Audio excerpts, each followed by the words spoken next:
All right, you know what that music means. It is Turnout Tuesday, and we are now continuing our coverage with AARP Connecticut.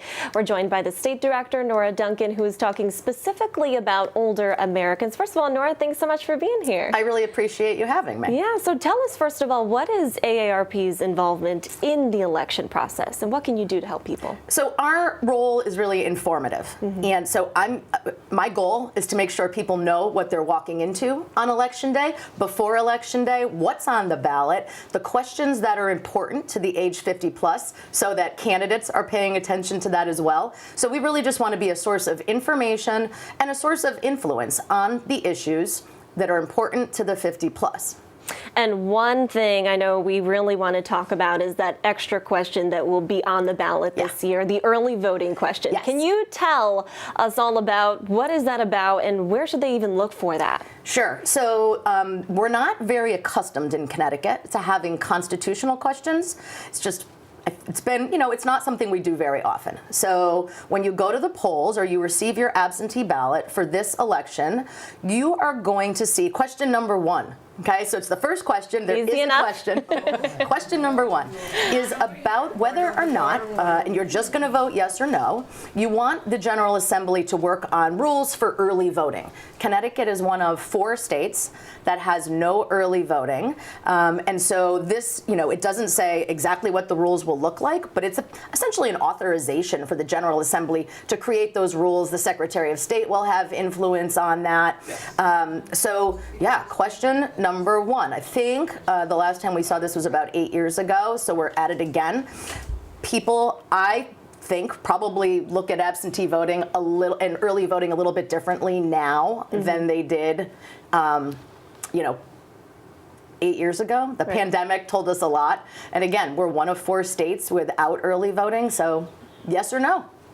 What issues should people be aware of that might get them out to the polls? What should people who are 50 and older be aware of about why they should vote for this election? Well, I talked a little bit about influence. The age 50 and up is the largest voting bloc in America in terms of they show up. So this is a midterm election, which simply means there's no president on the ballot. And in the last midterm, Connecticut's votes, 62% of them were cast by people age 50 and up. So it's important to understand, if you're 50 and up, that your vote is one that is very coveted.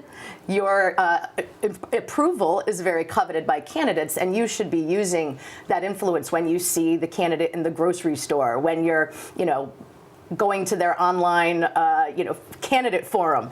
Questions you should ask them are important to them. So I think that when we really, though, talk about the issues that are important to the age 50 plus federally, and these are important to everyone, but Medicare, Social Security, the family caregiver, the unpaid family caregiver, what kind of supports do we offer to them in terms of tax credits and the like?